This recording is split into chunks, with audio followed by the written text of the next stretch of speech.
going to Donetsk is rough, as I think I described. You fly to Moscow or something, and you then go to Rostov-on-Don, and then you take a bus. There are no trains, there are no air service, but there are these rather informal bus arrangements. You've got to be there at the crack of dawn, and then you go over 50 miles or so of the worst washboard roads on the Ukrainian side that one has ever encountered. So done all that. The first time was the tour with Europa Objectif. Thanks again to them. They also helped me in different ways the second time around. And then the second time was an invitation from the foreign minister, Alexander Kaufman, to attend the independence anniversary, that is to say the first anniversary of the referendum of May 11th, 2014, which decided with an overwhelming majority the independence of Donetsk. And when we say independence, let me hasten to stress, I look at this like West Virginia. The state of Virginia, secessionist, slaveocrat, seceded from the Union. Those mountain counties that we today call West Virginia decided they did not want to secede. That happened over a period of a couple of years, from 1861 to 1863. West Virginia seceded from Virginia and returned to the Union. Okay, what has the Donetsk People's Republic done, and the Lugansk People's Republic, Novorossiya? They have essentially said, we don't want to follow the Ukrainian fascist clique into the arms of NATO and the Western monopolies, but we wish to revert to our earlier status. So it's just like West Virginia. And, of course, you can't argue with West Virginia. West Virginia is self-evident, and it's very popular. And I think Donetsk deserves to be considered in the same breath. So we got to try to talk about what it was like to be there as probably the only American on the square, Lenin Square, as this huge parade took place on May 11th. And we'll try to draw the lessons for the Left Forum. Back in a minute.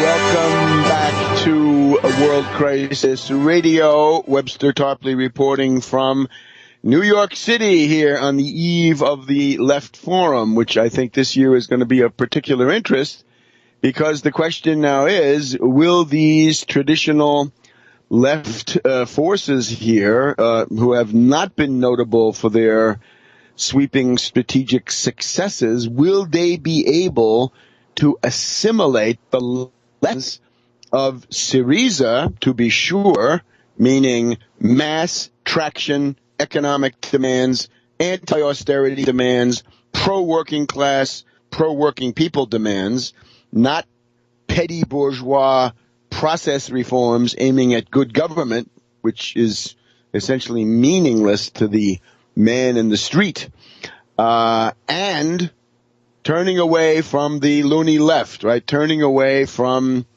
the extravagant utopian demands, and specifically the tremendous overemphasis on Malthusianism.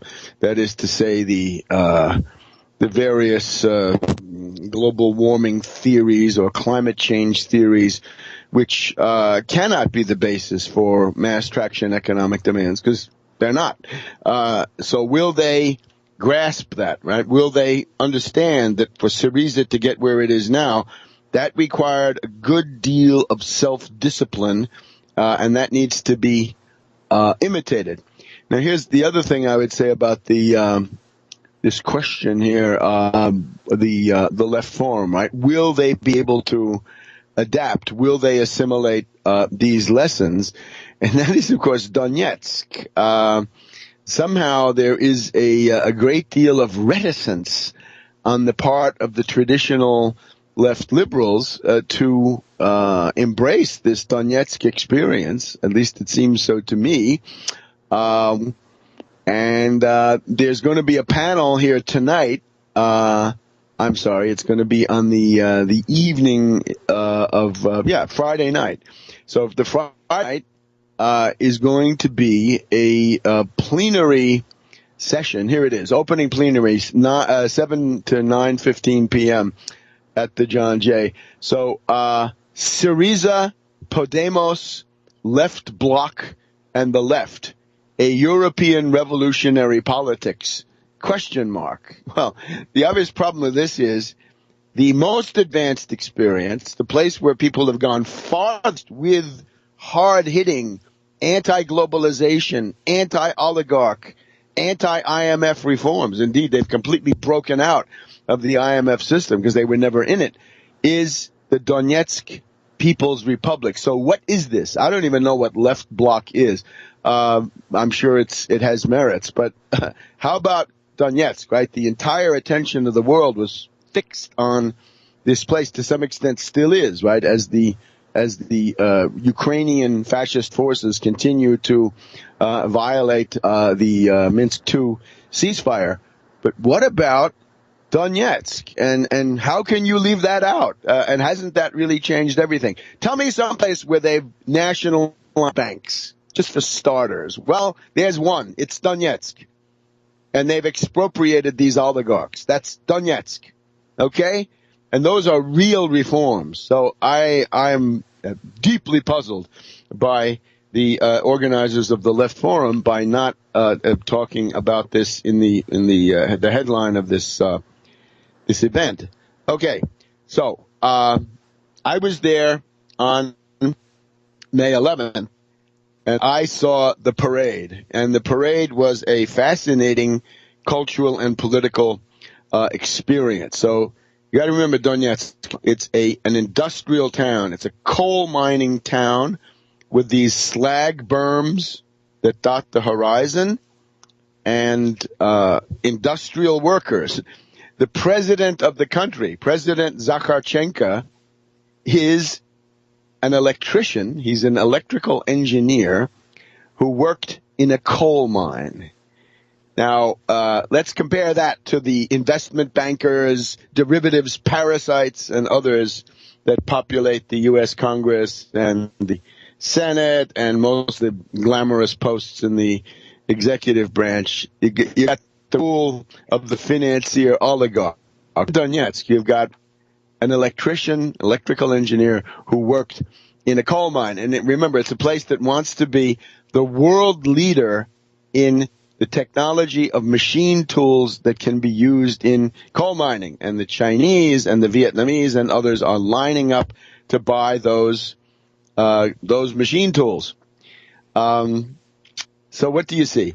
The parade is organized, first of all, as locations. In other words, places. And what you're looking at is a series of, towns and communities from across this oblast, as it was, of Donetsk, and today the People's Republic. And they are celebrating the fact that they have survived, that they're alive as individuals, that their country is alive after more than a year of ferocious onslaught by NATO-backed fascists, paid for by your tax money. So, time to protest that. That is being done in your name, and that's not good, right? And that cannot be allowed to stand, right? So we've got to essentially make a significant protest against this terrible, terrible situation, right? There are now 300 advisors in the Kiev part of Ukraine. Think about how idiotic that is. Right? 300 is enough to provoke, but it's not enough to affect the outcome of anything. Indeed, what we're seeing is we've seen some films that the U.S. advisors who were there finding that the Kiev fascists are completely inept, right? That they can't drive a tank up on a flat car. It falls off to one side and rolls over and so forth. So the ineptitude of the Ukrainian fascists is also very much on display. So again, here come these different towns, and then the occupational categories, and I think this is absolutely fascinating. So naturally, the coal miners get a place of honor. When in the United States have you heard anything good about industrial workers, blue-collar workers, coal miners? They're usually relegated to playing the part of some, victim in some terrible drama of a mine collapsing. So the coal miners march along. Then we get the metal workers, right? Essentially the equivalent of the United Auto Workers, right? People who make appliances or cars or vehicles or other things out of metal. All right, they go by. Then come the electrical workers, people who can, like President Zakharchenko, right? An electrical engineer who worked in a coal mine. And so the railroad workers, and I'll continue this in just a minute, but imagine this parade of industrial workers being applauded and honored. When have you seen that in the U.S.? Not lately. Back in a minute. Welcome back to World Crisis Radio. Webster Tarpley speaking to you from New York City here. We're at the eve of the Left Forum, and we're going to make a mighty effort to inject mass traction, pro-working people, programmatic content into this, into these proceedings, and also to pose some obvious questions. So, the thing that I wanted to evoke was this parade, right? The May 11th parade in Lenin Square, big statue of Lenin in front of you, the administration building, which was the cynosure of the world for quite a few weeks and in even months during the extreme phase of the fighting in the summer of 2014. It's there, and that's one of the government buildings of the new Donetsk People's Republic, right? Comparable to West Virginia, and therefore an old and honorable tradition. So, after you see the coal miners, the railroad workers, the electrical workers, the metal workers, and all the rest of it, then they have the machine tool builders. And then everybody goes, "Ura, ura, ura." And, of course, uras are coming for all of these different groups. I couldn't help thinking when I heard this, right? If you were in the United States and you had a parade and you had a delegation of machine tool workers, somewhere, somehow, somebody would ask, by the way, what's a machine tool?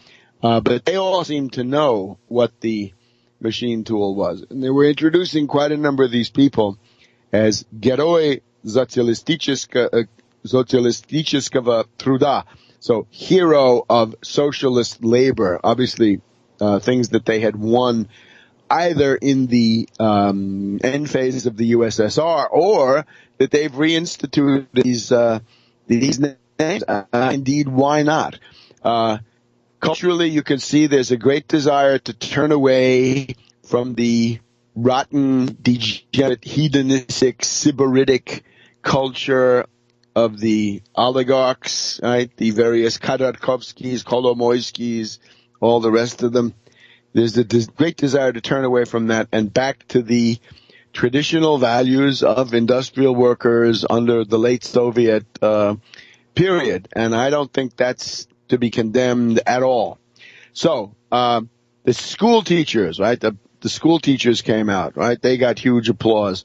And then the medical workers, right? So doctors, nurses, technicians, others, huge applause saying, you helped to keep our fighters alive. You saved our lives. People had been wounded by those fascists from Kiev, right? And remember, they all know who started shooting. The Kiev fascists started shooting. Those are the aggressors.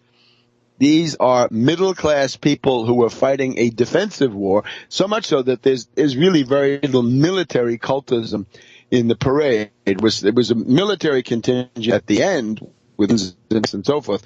But for all the rest of them, they were not armed. They were waging a political struggle on that day, right? Obviously, if they're going to go to the front, they would need to get their weapons, and they are armed, and they've captured large numbers of tanks and artillery, right? When the Debaltseva pocket was closed some months ago, that is when the equipment level of the Donetsk People's Republic improved a lot. And there are people there who are members of international brigades. If you have any notion of the Spanish Civil War, the American brigade, other anti-Tehran brigade in Germany, whatever they were. Yeah, now so they pulled it from all the world. There's one guy who is celebrated, but you have generals like this guy Motorola. Not exactly sure of his name, and other co-commanders. So it's a highly, highly interesting thing. Notice that the networks from the U.S. didn't send anybody. Obama refused to go, right? This was 2 days after the victory parade in Red Square in Moscow at the Kremlin. But it was, I think, a very interesting, sociologically fascinating thing, right? And to see all these different groups, in other words, occupational groups and regional groups, and how that meshed together. All right, so that's a middle-class revolution. Remember the analysis of Professor Baryshnikov. In late 2013, a mass strike or movement, if you will, among the middle class of Donetsk and Lugansk and surrounding areas emerged saying, we can see the Nazis on the Maidan. We don't propose to become subject to their rule. We are going to essentially secede. And at the beginning, they said, we want to do this in the same way that Slovakia departed from the Czechs in Czechoslovakia. There's no need for this to be violent. It's simply an administrative procedure. We want to go back where we were before. We want to rejoin Russia and the Russian Federation. But no, Nuland and others wouldn't allow that, so then the shooting started. So it was a kind of a dialectic between the middle class mass strike organizing in Donetsk, let's say, and then the Maidan. And as Maidan escalated, the mass movement to separate from that in Donetsk and in these other areas, Lugansk, that grew. And Baryshnikov goes through a series of important dates and events and meetings and assemblies and things. They issued their Declaration of Independence on, I believe, the 6th and 7th of April, 11th of April, 2014. This was the one written by Boris Litvinov, okay, representing a committee of 2 or 3 others. And then they held their referendum on May 11th. Now, to organize for that referendum was to risk your life. That was a vote that counted. And one of the things that happened in the parade on May 11th was that the people were invited up for medals, to receive medals. Those were the ones who, among many others, had risked their lives to organize polling places in areas where the Kiev forces might be active or were active or some combination of that. So they were heroes who had carried out the election. Kiev was willing to kill you in order to stop that vote. So you tell me what kind of democracy you can expect from that kind of a degenerate political force. So, and then the turnout is what, 75, 80% don't want to be subjected to the Maidan Nazi extravaganza. So that's where it all started. And then after that, a year essentially of war, and the war goes on.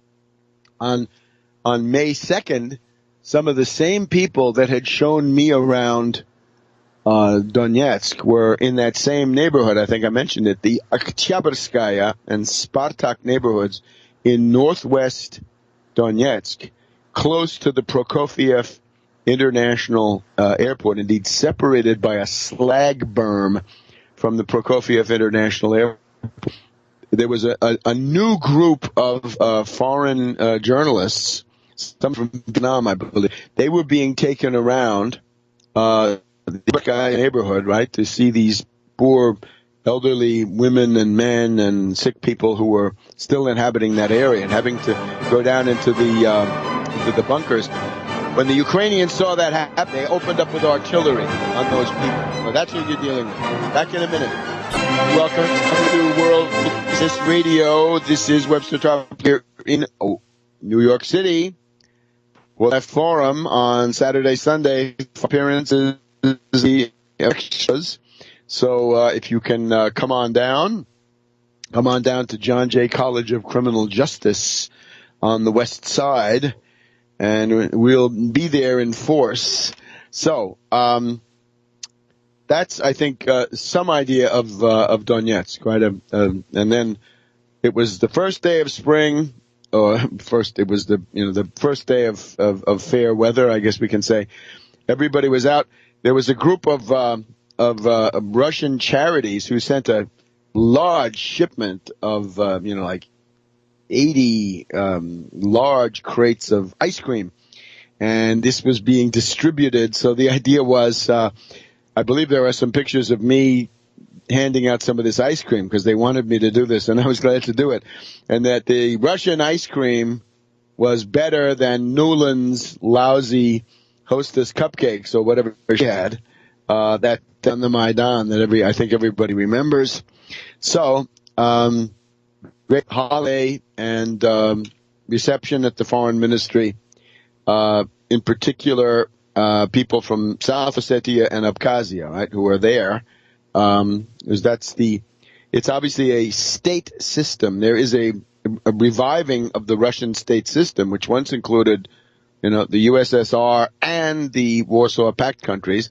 It has been cut down, but it is coming back, and I don't think there's any problem with this. Let me just then switch to the Likhatchov International Scientific Conference in St. Petersburg, which as the largest cultural scientific debate on a scholarly level in the world. And it's 30 countries represented by about 220 scholars and papers. I was honored to be one of these.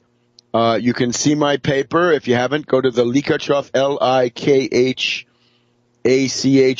or L-I-H-A-C-H-O-V. The problem being the transliteration of the Cyrillic alphabet into the Roman alphabet, always problematic area. But there, you'll see that there's a paper by me on war avoidance, right?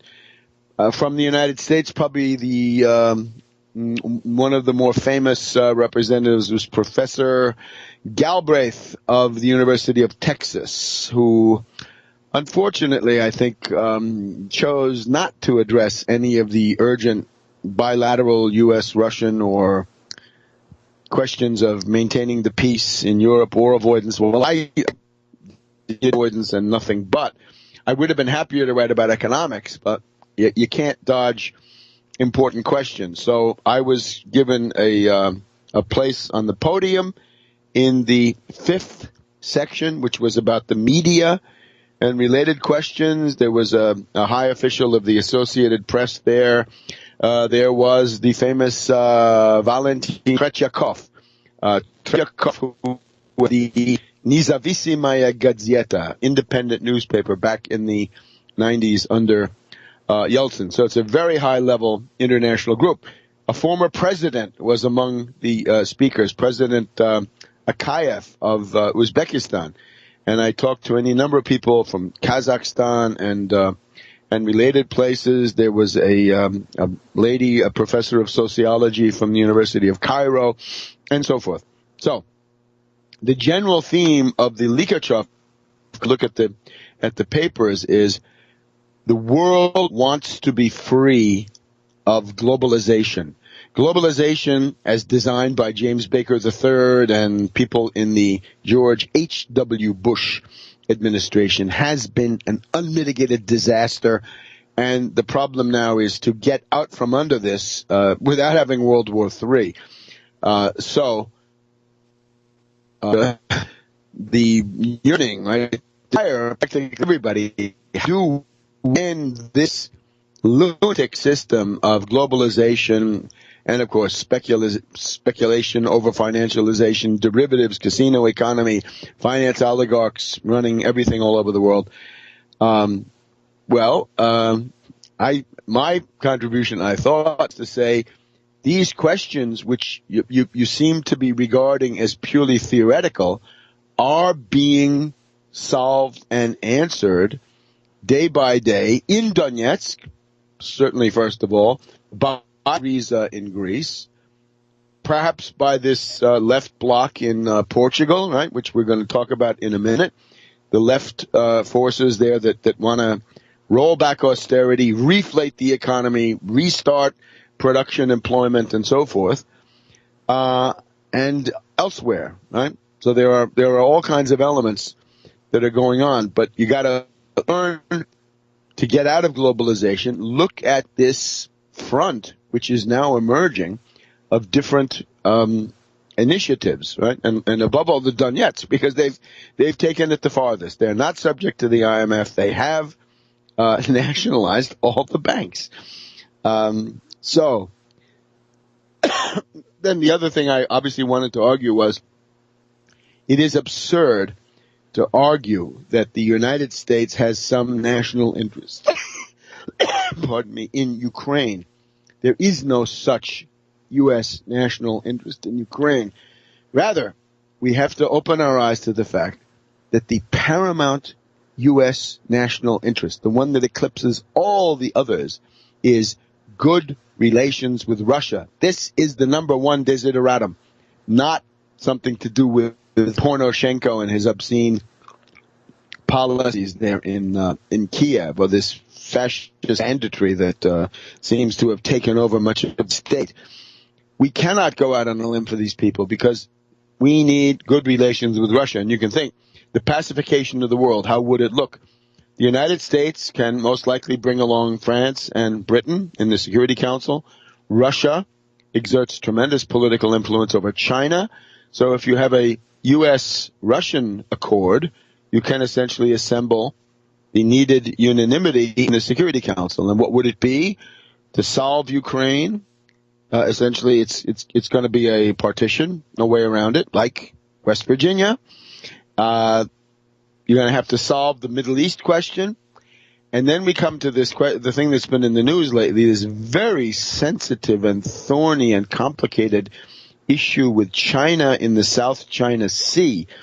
And I think there you'd have to rely on the good office of Russia to essentially cajole China into some kind of a negotiation where the Chinese demands in this part of the ocean could be largely fulfilled and respected, but then also the Japanese, Vietnamese, Philippine, Taiwanese, and Indonesian demands could also get some kind of a satisfaction. In other words, you're going to have a multilateral negotiation there, and that won't be easy. If the EU and Russia can agree some kind of a modus vivendi, a way of getting along, then there's a chance. But this is not an area for aggressive initiatives, and that goes for China as well as for the U.S. This is not something that's easy. It's not a clear-cut case because, indeed, Japan and Vietnam and these other places do have a claim, and the Chinese are creating faits accomplis, and that is not likely to be accepted. Though I will talk in the future about, I'll give you some African intelligence that I was able to pick up at this conference. Very high-level discussion. It was sponsored by the Russian Academy of Sciences. Academician Bogomolov, I guess, was the most famous from the Russian Academy side. The Foreign Ministry of the Russian Federation gets my thanks for allowing me to be there. Novorossiya, they have essentially said, we don't want to follow the Ukrainian fascist clique into the arms of NATO and the Western monopolies, but we wish to revert to our earlier status. So it's just like West Virginia. And, of course, you can't argue with West Virginia. West Virginia is self-evident, and it's very popular. And I think Donetsk deserves to be considered in the same breath. So we got to try to talk about what it was like to be there as probably the only American on the square, Lenin Square, as this huge with Europa Objektiv. Thanks again to them. They also helped me in different ways the second time around. And then the second time was an invitation from the foreign minister, Alexander Kaufman, to attend the independence anniversary, that is to say the first anniversary of the referendum of May 11th, 2014, which decided with an overwhelming majority the independence of Donetsk. And when we say independence, going to Donetsk is rough, as I think I described. You fly to Moscow or something, and you then go to Rostov-on-Don, and then you take a bus. There are no trains, there are no air service, but there are these rather informal bus arrangements. You've got to be there at the crack of dawn, and then you go over 50 miles or so of the worst washboard roads on the Ukrainian side that one has ever encountered. So, done all that. The first time was the tour. Let me hasten to stress, I look at this like West Virginia. The state of Virginia, secessionist, slavocrat, seceded from the Union. Those mountain counties that we today call West Virginia decided they did not want to secede. That happened over a period of a couple of years, from 1861 to 1863. West Virginia seceded from Virginia and returned to the Union. Okay, what has the Donetsk People's Republic done, and the Lugansk People's Republic? A huge parade took place on May 11th, and we'll try to draw the lessons for the Left Forum. Back in a minute. Welcome back to World Crisis Radio. Webster Tarpley reporting from New York City here on the eve of the Left Forum, which I think this year is going to be of particular interest, because the question now is, will these traditional left forces here, who have not been notable for their sweeping strategic